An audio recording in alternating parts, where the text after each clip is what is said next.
جیسا مردوں کے لیے داڑھی واجب ہے، بولو داڑھی عورتوں کے لیے پردہ واجب اور فرض ہے۔ آپ کو معلوم ہے یہ پردے کی جو آیت آئی نا، پردے کی جو آیت ہے حجاب، پردہ، برقع، یہ آیت نازل ہوئی مغرب بعد۔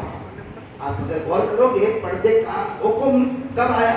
مغرب بعد۔ اور اللہ نے اتنے اچھے انداز میں فرمایا، اللہ نے یہ نہیں فرمایا عورتوں کو پردہ کرنا ہوگا، اللہ نے اتنے اچھے انداز میں فرمایا میرے محبوب، میرے نبی، میرے مصطفیٰ، آپ کی بیویوں کو کہہ دو کہ پردہ کرے۔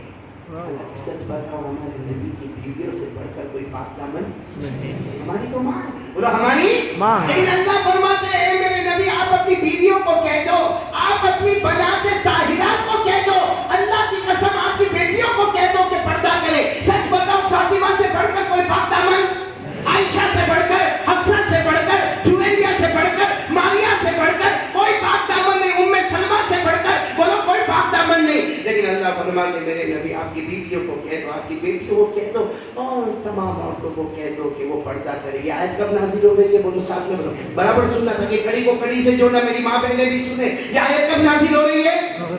کون سی آیت پڑھو میرے ساتھ میں؟ یا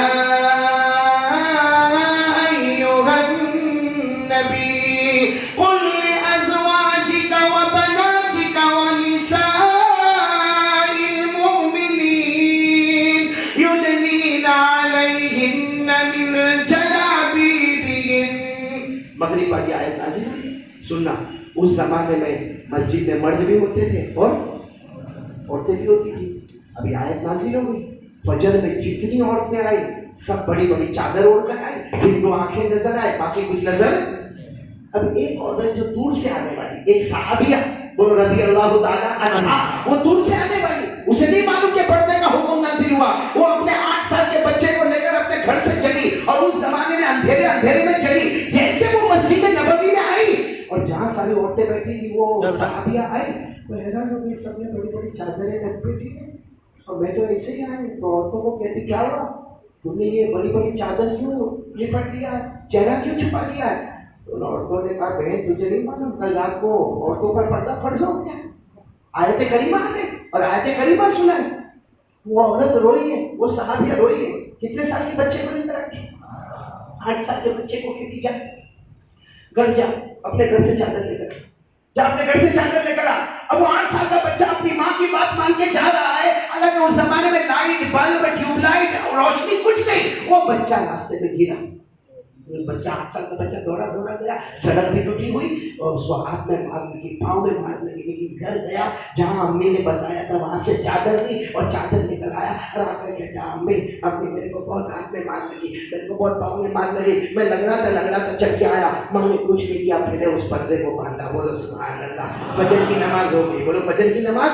اور فجر کی نماز کے بعد اپنے بیٹے کو لے کے جا رہی ہے، وہ بیچارہ 8 سال کا بیٹا لگڑا تھا چل رہا۔ جب گھر میں گئے لیکن یہ شوہر نے عورت کو ڈانٹا، کیا ضرورت تھی، پردہ ہی کرنا تھا نا، تھوڑی دیر نہیں کرتی، تجھے کہاں معلوم تھا؟ لیکن 8 سال کے بچے کو گھر تک بھیجا، اس کے ہاتھ میں زخم لگا، پاؤں میں زخم لگا، وہ لگڑا رہا ہے، اس کا ہاتھ درد ہو رہا، پاؤں درد ہو رہا۔ شوہر نے غصے میں اپنی بیوی کو کہا ارے تھوڑی دیر بغیر پردے کے رہ جاتی، تھوڑی دیر بغیر پردے کے رہ جاتی، فجر کی نماز پڑھ لیتی، گھر آتی، اس کے بعد جب ظہر کی نماز پڑھنے جاتی تو پردہ کر کے جاتی۔ کیا ضروری تھا کہ 8 سال کے بچے کو دوڑایا، پھر بچہ یہاں پر آیا اور بیچارہ بچہ رو رہا ہے، اس کا ہاتھ زخمی ہے، پاؤں زخمی ہے۔ عورت نے روتے روتے کہا اپنے شوہر کو اما کرا کا قول اللہ، کیا آپ نے اللہ کا فرمان نہیں پڑھا؟ اب کون سا فرمان؟ اس عورت نے کہا کاش ایسی ماں بہنیں ہوتی۔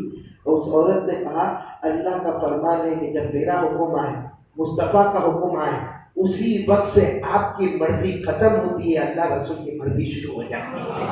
اور اگر کسی نے نہیں مانا تو جہنم میں جائے گا۔ وہ عورت نے روتے روتے اپنے شوہر کو کہا آپ مجھ سے محبت نہیں کرتے؟ اگر میں اس وقت بیٹے کو بھیج کر چادر نہیں منگواتی اور میں بغیر پردے کے گھر تک آتی اور اس بیچ میں اگر مجھے موت آتی تو میں جنت میں نہیں سیدھے جہنم میں چلی جاتی، کیونکہ اللہ رسول کا حکم آئے پھر اپنی مرضی نہیں چلتی، اللہ رسول کی مرضی چلتی، اور جو نہیں چلے وہ جہنم میں جاتا۔ اس عورت نے قرآن پڑھ کر اپنے شوہر کو بتایا، آپ بھی پڑھو گے میرے ساتھ میں، پارہ نمبر 22۔ اللہ نے فرمایا وَمَا كَانَ لِمُؤْمِنٍ وَلَا مُؤْمِنَةٍ إِذَا قَضَى اللَّهُ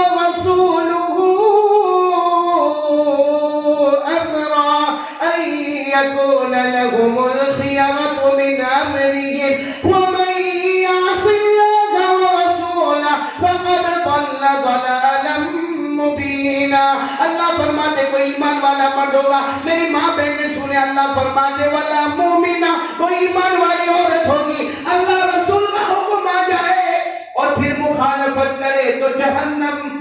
بولو مخالفت کرے تو میری مائیں بہنیں بیٹی اور آپ سب سے کہوں گا کہ اللہ رسول کا حکم آئے پھر آگے پیچھے کوئی میں نے بولا آگے پیچھے کوئی بات ختم کر رہا ہوں, ختم کروں نا, بات ختم کروں میں نے ختم کرنے تو صبح واپس آنے کا ہے. پہلا کڑپا ایسا خطرناک دیکھا جو دو بیان کرواتا ہے. اور کون مولانا عبد الجبار کا ہے یہ مفتی صاحب, یہ مولانا عبد الجبار سے بڑی شکایت ہے میرے کو بھی گاڑی میں کیا کہتے ہیں کرسی پر بیٹھ جانا, پھر جتنی دیر آپ کو بیان کرنا سب کی عشاء بھی ہوگی, سب کا کھانا بھی ہو گیا. میرا دل چاہا کہ عبد الجبار مولانا کو پوچھوں میرا کھانا ہو گیا, ہم مولانا میرا کھانا ہو گیا. اس کو سب کی فکر, پورے کڑپا کی فکر, سب کا کھانا ہو گیا. مولانا بیان کرتے جانا اور مولانا کو بھوکا بٹھایا. ہاں بجلی سو ہم نے کہاں کھانا کھایا نہیں کھایا, صدر صاحب آپ کھا چکے نہیں کھایا آپ نے. کتنی بڑے عجیب معاملہ ہمارے ساتھ میں ہے. خیر میرے دوستوں کا صبح سے کتنے بجے 8 بجے پھر یہاں پہ آنا ہے مجھے آدھا گھنٹہ بات کرنے کے لیے انشاءاللہ. آپ آؤ گے نہیں انشاءاللہ؟ اس وقت جو میں بات کر رہا ہوں میرے پیاروں, اچھے دل آنے کے لیے 2 کام کرنا. پہلا کام اللہ سے ڈرنا, نمبر 2 مصطفیٰ کا دامن تھامنا. ہمارے نبی جمعہ کا خطبہ دے رہے ہیں, ساتھ میں بولو ہمارے نبی جمعہ کا. ایسا بتاؤ نبی کا خطبہ کیسے ہوگا, تو سبحان اللہ. آج اگر ہم کو یہ پتا چلے مکے کے امام حرم وہ ہمارے کڑپا میں آ رہے, پورا کڑپا امڑ کے آئے گا. مدینے کے امام آ گئے, پورا کڑپا بلکہ پورا آندھرا پردیش اوپر میں آئے گا کہ بھائی مکے کے امام آ رہے, مدینے کے امام آ رہے. اللہ کی قسم وہ کیا شان ہوگی مدینے کی جب ہمارے نبی منبر پر خطبہ دیتے ہو اور جمعہ کا خطبہ دے رہے ہمارے نبی. اور ہمارے نبی کے خطبے کا انداز جو حدیث پاک میں لکھا, الحمدللہ نحمدہ ونستعینہ ونستغفرہ ونؤمن بہ. آپ خطبہ دے رہے ہیں, خطبہ آدھا خطبہ ہو گیا. بولو کتنا خطبہ ہو گیا؟ آدھا خطبہ ہو گیا.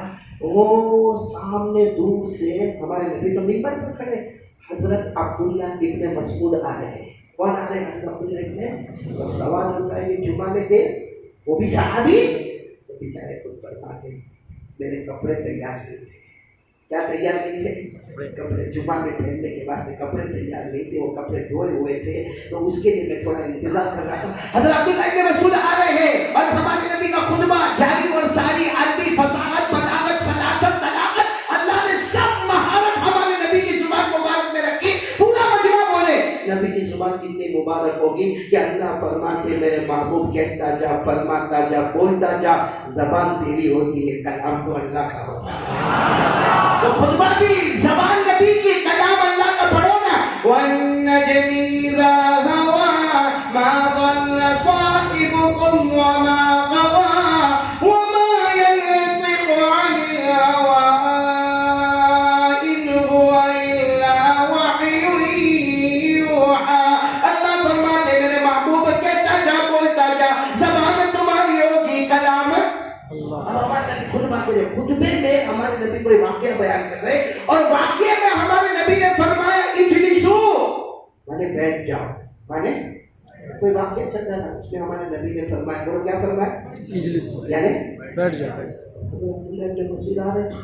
ہمارے نبی کی آواز ان کے کان میں, وہی بیٹھ گئے جہاں سارے لوگوں کے جوتے چپل رکھے تھے. یا سارے لوگ جیسے ہم لوگ ایسا اپنی بائک کی پارکنگ کرتے ہیں ویسے وہ سب اونٹوں کو پارک کرتے تھے, تو سارے اونٹوں کی پارکنگ ہے, سارے چپل جوتے رکھے. عبداللہ ابن مسعود وہیں بیٹھ گئے. ہمارے نبی نے واقعہ بیان کرتے, واقعے میں آپ نے فرمایا اجلسو, بیٹھ گئے. بولو حضرت عبداللہ ابن مسعود وہاں پر بیٹھ گئے. تو ہمارے نبی کی نظر پڑی, ہمارے نبی نے فرمایا یا ابن ام عبد. ہمارے نبی نے فرمایا او عبداللہ ابن مسعود وہاں کیوں بیٹھ گئے؟ مجمع تو آگے, آپ تو چپل جوتے کی جگہ بیٹھ گئے, اونٹوں کے باندھنے کی جگہ بیٹھ گئے, یا مجمع میں جگہ خالی ہے. ہمارے نبی نے خطبے میں کہا عبداللہ آ جاؤ, اب بیٹھ کیوں گئے؟ عبداللہ ابن مسعود نے وہیں سے کہا آپ نے تو فرمایا بیٹھ کے, آپ نے تو فرمایا بیٹھ کے. ہمارے نبی نے فرمایا قلت لك يا ابن ام عبد. ہمارے نبی نے فرمایا میں نے تم کو نہیں, میں تو واقعہ بیان کر رہا, اس واقعے میں نے کہا کہ بیٹھ جاؤ, میں نے تم کو نہیں کہا کہ بیٹھ جاؤ. حضرت عبداللہ ابن مسعود دھیرے دھیرے آگے بڑھے اور ایک جملہ فرمایا میں امتی ہوں. کیا فرمایا؟ میں آپ میرے نبی ہیں. آپ کی آواز میرے کان میں آئے بیٹھ جاؤ. اللہ کی قسم اگر میں نہ بیٹھا ہوتا کھڑا رہتا ہو سکتا میرا قدم جہنم میں چلا گیا ہوگا.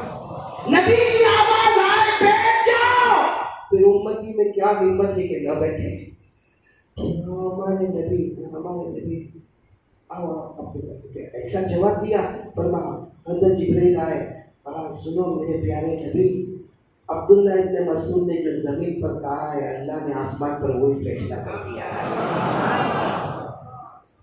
میرے پیاروں کب چہرے پہ جائیں گے؟ کب ہم نبی کی بات کو مانیں گے؟ کب مصطفیٰ کا دامن ہمارے ہاتھ میں آئے گا؟ کب مصطفیٰ کا دامن ہمارے ہاتھ میں آئے گا؟ اور اللہ کی قسم کھا کر بولو ہمارے نبی نے ہمارے واسطے تکلیف اٹھائی کہ نہیں اٹھائی؟ کبھی بد دعا کی ہمارے واسطے؟ ہمارے نبی نے کبھی بد دعا کی؟ میرے دوستو ابھی کچھ دن پہلے میں نے پڑھا میری عقل حیران ہو گئی. حضرت عائشہ رضی اللہ عنہا نے پوچھا, ہماری ماں حضرت عائشہ رضی اللہ عنہا نے پوچھا میرے نبی سب سے بڑا غم کا دن کون سا تھا, سب سے بڑا مشکل دن کون سا تھا؟ ہمارے نبی پاک بولو محمد رسول اللہ صلی اللہ علیہ وسلم نے فرمایا, ہماری ماں سے فرمایا عائشہ سب سے بڑا مشکل دن میرا وہ تھا جب میں طائف گیا ہوا تھا. آپ کو معلوم ہے طائف میں ہمارے نبی پر پتھر مارے, سیٹیاں بجائی, دھکے مارے گئے, تھوکا گیا, جو کرنا تھا کیا. لیکن ایک موقع ایسا طائف میں آیا کہ ایک بدماش آیا, 3 بدماش آئے. ایک نے آ کر ہمارے نبی کو, کیونکہ ہمارے نبی کو اتنا مارا گیا تھا, پاؤں لہو لہان تھے. ہمارے نبی صلی اللہ علیہ وسلم کبھی ہوش میں رہتے, کبھی آپ کی آنکھیں مبارک بند ہو جاتی. 3 بدماش آئے جس میں پہلے نے آ کر ہمارے نبی کے کندھے کو یوں پکڑا اور یوں کر کے یوں کھڑا کیا, دوسرے نے آ کر دوسرا کندھا پکڑا اور ہمارے نبی کو یوں کھڑا کیا, اور تیسرا بدماش پیچھے سے دوڑتا دوڑتا آیا اور اپنے دونوں ہاتھوں سے ہمارے نبی صلی اللہ علیہ وسلم کے کندھے پر یوں ہاتھ رکھا اور اپنے گھٹنے سے اتنا زور سے کمر میں مارا, اپنے گھٹنے سے یوں ہاتھ رکھا اور اتنا زور سے ہمارے نبی صلی اللہ علیہ وسلم کی کمر پر جب وہ مار لگی, ہمارے نبی آگے گئے, سامنے پتھر تھا, ہمارے نبی کا گرنا اور وہ پتھر کا آپ کے سر مبارک پر لگنا.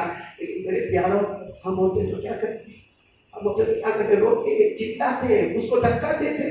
ہمارے نبی نے نہ دائیں والے کو دیکھا جس نے کھڑا کیا, نہ بائیں والے کو دیکھا جس نے کھڑا کیا, نہ اس کمینے کو دیکھا جس نے ہمارے نبی کے کمر کے اوپر اپنا زور سے گھٹنا مارا. ہمارے نبی نے ان کو نہیں دیکھا, ہمارے نبی کا سر مبارک سے لہو مبارک اور اٹھے اور فرمایا اللہ میری قوم کو ہدایت دے دے, بہت نادان ہے. اللہ میری قوم کو ہدایت دے دے, بہت نادان ہے. میرے پیاروں کو اتنی محبت کرے, ایک بددعا نہیں کرے اور یہ کہے اللہ ان کو ایمان دے دے, ان کو نہیں تو ان کی نسلوں میں ایمان دے دے. اس نبی کا چہرہ بھی ہم کو نہیں اچھا لگا, وہ نبی جو ہمارے واسطے راتوں کو تڑپے, راتوں کو روئے. حضرت عائشہ رضی اللہ تعالیٰ عنہا فرماتی ہے کہ ایک رات میرے نبی اتنا روئے کہ حضرت عائشہ رضی اللہ تعالیٰ عنہا فرماتی میں نے تہجد میں آپ کے پاؤں مبارک پر ہاتھ رکھا. جب ہمارے نبی کعبے میں آئے اور سلام پھیرا, عائشہ فرماتی آج تو آپ بہت روئے, آج تو آپ بہت روئے. ہمارے نبی نے فرمایا عائشہ اپنے واسطے نہیں رویا, اس لیے رویا اللہ کسی بھی میرے امتی کے لیے جہنم کا فیصلہ نہ کرے. آج ہماری ماں بہنوں کو ہمارے نبی نے جو پردہ بتایا وہ پسند نہیں,